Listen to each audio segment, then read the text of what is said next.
रहती है, आगे किया करती है। संयोग बस पति को परदेश में जाने का अवसर आ गया। हरदम साथ, लेकिन किसी कारण बस उसके पति को परदेश में जाने का अवसर आ गया। वो पति के साथ जाने को तैयार हो गए। बोले हमें भी अपने मुझे छोड़कर मत जाओ। पत्नी ने क्या कहा? मुझे छोड़कर मत जाओ, नाथ मुझे अपने संग ही ले चलिए। पति ने उसे समझाते लगा, देवी मैं काम काज के लिए बाहर जा रहा हूं और वहां तुझे कैसे ले जाऊं? मैं अपने काम काज हेतु बाहर जा रहा हूं, तुम्हें वहां कैसे ले जाऊं? मेरे वियोग में जलना न पड़े ऐसा एक तुम्हें उपाय बता। देवी मेरे वियोग में तुम्हें जलना न पड़े, मैं एक ऐसा उपाय बता। घर में मेरा जो चित्त है ना, घर में मेरा जो चित्त है न चित्र, उसकी दृढ़ भाव से तुम पूजा करना। मेरा घर में जो तस्वीर चित्र लगा हुआ है, तुम संकल्प भाव से, निष्ठा भाव से उसकी पूजा करती रहना और ये मानना कि मैं घर में ही हूं। क्या मान लेना? मैं घर में। जब भी मेरी याद सताने लगे उस चित्र का दर्शन पूजन करती रहे। क्या हो 2 महीने की बात है, जब मेरी याद सताने लगे तो उस चित्र का पूजन दर्शन करती रहे। वो पतिव्रता नारी बड़ी तन्मयता के साथ पति की छवि की पूजा करने लगी। वो पतिव्रता नारी बड़ी तमन्ना के साथ, समर्पित भाव के साथ अपने उस चित्र की, तस्वीर की पूजा अर्चना करने लगी। 2 महीने बीत गए, एक दिन पति लौट आए। 2 महीने बीत गए, पति लौट के आए। उस समय वो नारी पति के चित्र की सेवा में संलग्न थी। उस समय वो पतिव्रता नारी अपने पति की उस तस्वीर की पूजा में संलग्न थी। अब प्रभु हमारा प्रश्न यह है कि पति की आवाज सुनने पर भी वो स्त्री चित्र की सेवा करती रहेगी या पति के स्वागत के लिए दौड़ती हुई द्वार पे आएगी?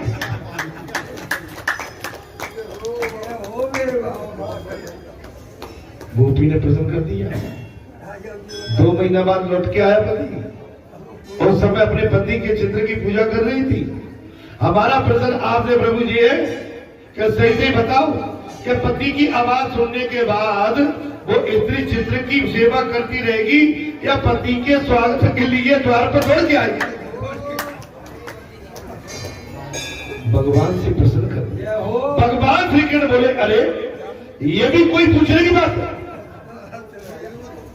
भगवान श्री कृष्ण ने कहा उस गोपिका से, अरे गोपिका ये कोई पूछने की बात है? वो दौड़ती हुई द्वार पर पहुंचेगी। गोपियां क्यों? बोले श्री कृष्ण चित्त को तो कागज का एक टुकड़ा है, जबकि द्वार पर जो साक्षात पति देव पधारे तो उसे देखना। बहुत बड़ी, देखो क्या बढ़िया बात है। तस्वीर में क्या है? कागज का टुकड़ा, लेकिन कोई साक्षात आ गया तो पर कागज के टुकड़े को छोड़ के पधारे। गोपियां, नाथ हम जीत गए। अब ये बताओ, आप कहते हो अपने पतियों के पास जाओ, जहां जाओ वापस जाओ, मतलब आप हमारे सामने खड़े हुए हैं तो हमें संसार की क्या खबर है? वो जो हमारे देह के पति है उनसे कोई लेना नहीं, वो तो कागज की तरह तस्वीर है ना उनकी। आप साक्षात हमारे सामने खड़े। गोपियां, नाथ हम जीत गए, आपने बराबर न्याय किया। हमारा भी यही कहना है, जब परमात्मा मिल गए तो फिर हम लौकिक पति से संबंध क्यों रखते?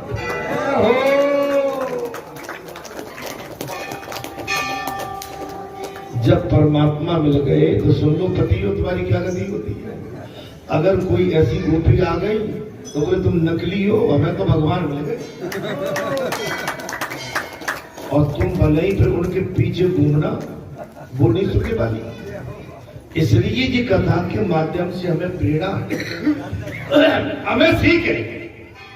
क्या कहा महाराज? गोपिया नाथ हम जीत गए, आपने बराबर न्याय किया। हमारा भी यही कहना है कि जब परमात्मा मिल जाते हैं तो फिर लौकिक पति से हमें क्या लेना देना। लौकिक पति तो उस चित्र में महाराज आलेखित पति जैसा ही लग रहा है। आपको जो उस चित्र में हमारे जो पति है ना संसारी, वो तो हमें वैसे ही लग रहे। जब आप साक्षात हमारे बड़े पति खड़े हैं तो हमें ऐसों को साइड में कर देना। हम जीत गए। प्रत्येक जीव के प्रति निस्वार्थ से महाराज समान प्रेम करना चाहिए। अब बात आ गई निस्वार्थ प्रत्येक जीव से। इन संसार में कुछ स्वार्थ बन के प्रेम करते, इससे नहीं। मैंने प्रातः काल की कथा में भी यही कहा कि हमारा मिजाज बदलता रहता है। जैसे समय की गति बदलती है ना, हमारा स्वभाव, हमारा नेचर, हमारी आकृति, हमारी सुकृति, हमारे चेहरे के भाव, हमारी नजर के भाव, हमारे मन का भाव, हमारे कर्म का भाव बदलता रहता है। जबकि इसको बदलने की जरूरत नहीं है। आप एक संकल्प लें, ये संसार मिथ्या। अगर हमारी सादगी और हमारा प्रेम भगवत कृपा से भक्ति में लीन हो गया है, हमारे लिए ये संसार मिथ्या है। हमारे लिए तो भगवान ही है महाराज, सब कुछ है। जैसे गोपिका ने कह दिया, हमें ये नकली पति नहीं चाहिए। नकली पति, अपने पतियों को उन गोपिकाओं ने क्या कह दिया, ये ठीक वैसे ही है जैसे एक कांच की आकृति में जैसे कागज का कोई एक चित्र रख देते हैं। हमारे संसारी ऐसे ही हमारे। मेरा आपसे अनुरोध वही है कि अपने मिजाज को मत बदला। कभी बहुत खुश, कभी बहुत दुखी, कभी रोना, कभी धोना, कभी चिल्लाना, कभी इतने प्रसन्न हो जाना कि आपकी प्रसन्नता का ठिकाना नहीं, और कभी इतने दुखी हो जाना कि आपके दुख का भी ठिकाना नहीं। लगभग अपनी समानता पर समान, विषमता नहीं, समता। विषमता में जाओगे तो परेशान रहोगे, और समता में आओगे तो आनंद में रहोगे। अर्थात बात आगे, प्रत्येक जीव के प्रति निस्वार्थ से समान प्रेम करने वाले सच्चे पति जब हमको मिल गए तो लौकिक पति का हमें क्या काम। समान पति, समान कैसे है? भगवान निस्वार्थ, निष्कपट, निश्चल और निष्पाप है। वो समानता का व्यवहार करती है। कभी किसी के साथ धोखाधड़ी नहीं करते हैं। धोखाधड़ी मानव करता है, भगवान नहीं करता है। भगवान तो सभी के लिए एक समान व्यवहार करते हैं। रामन हमारे काऊ को ऐसे मोटे राम अपने आप मर जाएंगे, कर खोटे काम। लौकिक व्यक्ति के प्रेम में तो हमेशा कपट और स्वार्थ रहता है। वो बात अब आ गई। लौकिक व्यक्ति के मन में तो हमेशा स्वार्थ एवं कपट छल रहता है। किंतु ये बात आजकल की साधारण नारी के लिए अनुसरणीय नहीं है। जब तक परमात्मा से साक्षात्कार न हो पाए तब तक तो पति में भी परमेश्वर की भावना करनी पड़ेगी। आज इस घोर कलयुग में आप हमारी माता चाहें कि पति को दरकिनार करके, और हम केवल नहीं, पति को दरकिनार आप जब ही कर पाएंगे जब भगवान का साक्षात्कार आपको स्वयं हो जाएगा। तब हो, जब तक भगवान का साक्षात्कार दर्शन नहीं होंगे, अगर आपने अपने पति को एक किनारे खड़ा कर दिया तो आपके घर में संकट आ जाएगा। इसलिए बड़ी मेरी विनम्रता के भाव है, कथा सुनना बात अलग है और कथा पर अमल करना बात अलग है। गोपियां, नाथ जो जीव स्त्री हो, नाथ जो जीव स्त्री हो, उसके पति के लिए नारी धर्म का पालन करना आवश्यक है। हम तो शुद्ध चेतन आत्मा है, तो हमारे लिए कोई धर्म, हम तो संत थे, महात्मा थे। तुम्हारे दर्शन के लिए हमें मानव चोला उतार के नारी बनना, गोपी बनना पड़ा। हम गोप भाव लेके आपके पास आए, हमें आपके साक्षात दर्शन करने थे। आत्मा का धर्म है प्रभु से मिलना, और आत्मा का धर्म क्या है? प्रभु से मिलना। प्रभु से मिलना। जब तक प्रभु न मिल पाए तब तक अपने अपने धर्म का पालन करते रहना चाहिए। जब तक प्रभु न मिल पाए तब तक अपने अपने धर्म का पालन करते रहना चाहिए। धर्म के पालन से मन शुद्ध होता है। आप बालाजी धाम में आइए, शनिवार और मंगलवार को 4-4 घंटे की कथा चलती है, और जो 4 घंटे की कथा का आचमन श्रवण पान कर लेगा उसका मन शुद्ध नहीं महाशुद्ध हो जाएगा, पवित्र हो जाएगा। आपके घर के रोग दोग कलेश सब कब तब भगवान की शरण में आके भगवान की कथा सुनोगे तब, और समर्पित भाव और नित्य उस पर चिंतन करोगे तब, कथा सुनने के बाद उस पर अमल करोगे तब, अपने जीवन में उतारोगे तब। कथा सुनने के बाद खेत खलियान तेरी मेरी अथाई पे जाकी बाकी निंदा पर निंदा बुराई, इससे हमारा कल्याण बिल्कुल नहीं हो सकता। जितना हो सके निंदा पर निंदा बुरी बातों से बच के भैया रूखी सूखी खा के तो ठंडा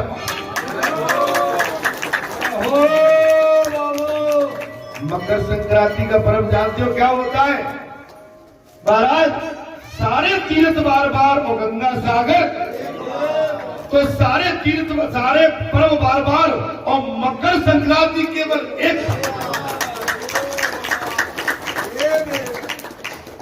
अगली बात आप पर्वों का मन समझिए।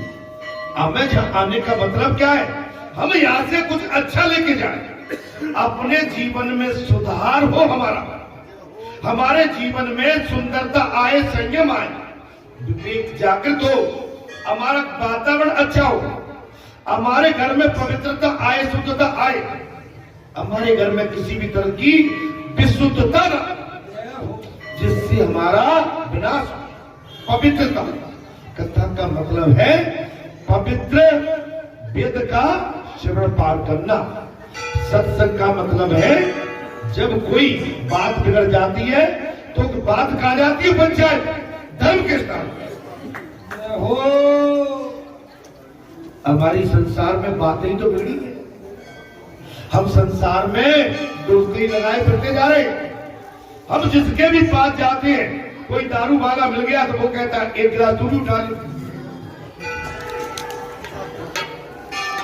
जुआड़ी मिल गया तो कहता है एक दाम तू भी लगा ले, व्यभिचारी मिल गया तो एक घर तू भी खोल ले, और बेईमान मिल गया तो कहता है तू भी कहीं दाव लगा।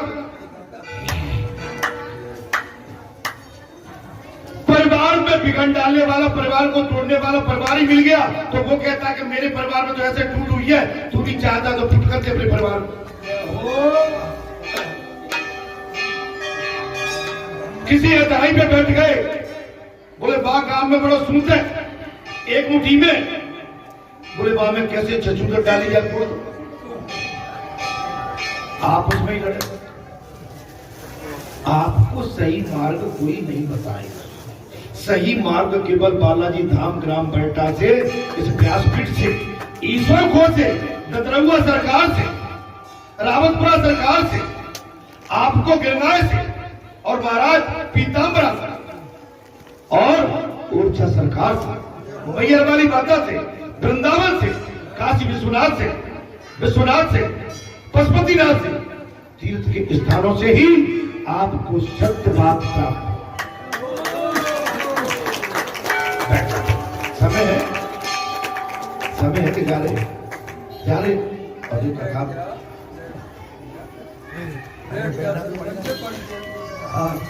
अब मकर संक्रांति है भाई। बैठ जाओ आशीर्वाद लेके आया से थोड़ा बैठो बैठो, इतनी सुंदर कथा चल रही है, हमें कुछ नहीं, हम दोनों आशीर्वाद दे देते हैं।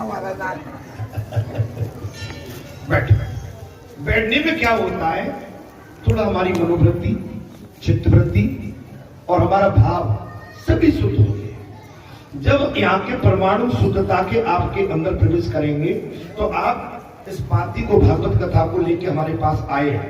भैया विशाल भंडारा है, फागुन कृष्ण पक्ष 2, 3 फरवरी से कथा चलेगी। सिद्ध बाबा पहाड़िया वाले घोड़ा वाले महाराज के आश्रम में चलेगी ये कथा, ठीक है। और ये श्री दाऊद दयाल शास्त्री जी आए इस कथा को कहने के लिए। और पारिचत हमारे लायक सिंह जी है, पूर्व सरपंच है जो महाराज नौगांव, और इसमें सभी संत है, महात्मा है और इनका पाती स्वीकार है। जी महाराज जो बैठे हैं ना, ये घोड़ा पे चलते थे, क्या भी चलते थे, घोड़ा वाले बाबा। मैं आपको 98 की बात बता रहा हूं, 4 जून 98 बाबा की प्राण प्रतिष्ठा हो गई थी। अच्छा मैं तो भैया अबोध था उस समय, मैं सर्विस में था, बिलासपुर से आया था, प्राण प्रतिष्ठा होनी थी। तो बस अब बाबा क्या घोड़ा लाए, प्राण प्रतिष्ठा हो चुकी, घोड़ा लेके बाबा भीतर। अब मैं कह रहा, अच्छा मैं क्या थोड़ा सा भाई सरकारी नौकर था मैं उस समय, अब जानते ही मेरे भैया जी को हो जा तब बताइए सिद्ध बाबा घोड़ा पे चलते हैं तो घोड़ा वाले बाबा का नौता है, ठीक है। आपकी मनोकामना पूरी हो, भगवत कृपा बनी रहे, बहुत बढ़िया। और वहां तो हर साल होता है, इस साल श्री लायक सिंह जी की ओर से वहां पर भागवत कथा का प्रोग्राम रखा गया है। और जो भागवत कथा कराते हैं या कहते हैं या सुनते हैं, उनके घर में भागवत जी भगवान स्वयं विराजमान रहते हैं। बात क्या चल रही थी महाराज, प्रसंग बहुत सुंदर था, क्या चल रही थी जी। जब तक प्रभु न मिल पाए तब तक अपने अपने धर्म का पालन करना चाहिए। हम आप जब आपको हमको भगवान न मिल पाए, हम स्त्री है, पुरुष है, पिता है, माता है, बेटा है, बेटी है, पहाड़ में है, पड़ोस में, जब तक अपने धर्म का पालन। लेकिन परमात्मा की प्राप्ति के बाद अपने आचरणों में, अपनी आवक जावक में और अपने व्यवहार में आपको कहीं न कहीं रुकावट डालनी पड़ेगी। आप कहीं आवक जावक, आना जाना, ये वो, नाती पोता, कना पे, पीछे, पीठ पे और मुड़ पे, आजा आजा लल्लू लल्लू।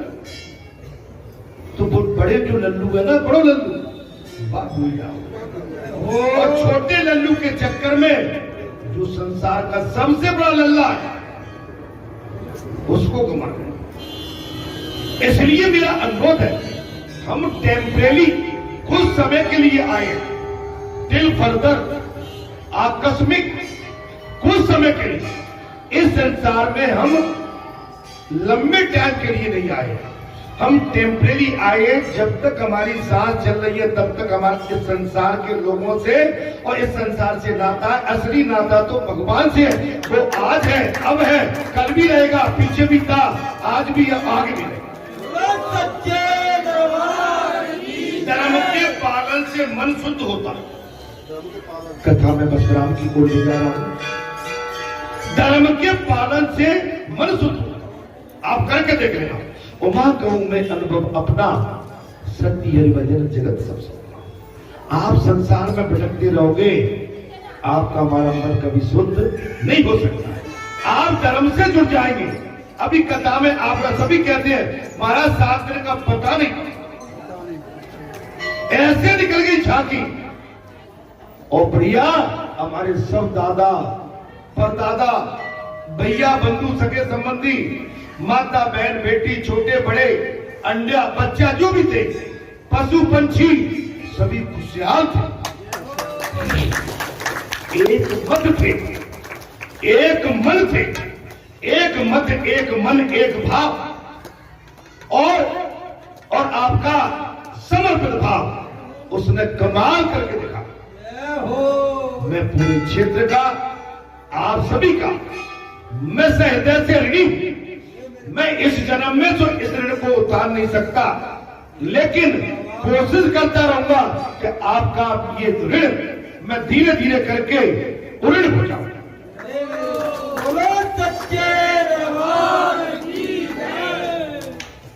आप तो प्रत्यक्ष परमात्मा है। गोपियों ने साफ कह, आपने बड़ी मेहनतें की है सबने। इस यज्ञ में आप सबने जो मेहनत की है अकल्पनीय है, मेरी कल्पना से भी परे है। गजब कर दिया। माने डिसिप्लिन, मर्यादित काम किया है आपने, और मर्यादा भगवान को अति प्रिय है। इस बालाजी की पीठ से कहने में मुझे कोई संकोच नहीं। हम जितनी भी आपकी प्रशंसा करें, हे क्षेत्रवासियों, नगरवासियों, अनन्य स्थानों से, विभिन्न स्थानों से पधारे हुए मेरे भक्तजनों, आपने कमाल कर दिया। आपने तन, मन और धन इस तरह से आपने वर्षा की जो मेरी कल्पना से बाहर है। किस तरह से आपने दुनिया सराह रही थी, भंडारे में रुपया पैसा जमा हो रहे हैं, कोई पता नहीं कौन आ रहा है, कहां से आ रहा है, कैसे आ रहा है। तुम्हें मांगने नहीं जाना पड़ा, तुम्हारे पास लोग चल के और तुम्हारे इस अच्छे कार्य में सहयोगी बनके और कह दिया कि चिंता मत करो, तुम्हारा संकल्प सच्चा है। तो भगवान कहते हैं मेरे एक हाथ नहीं, लाखों हाथ है।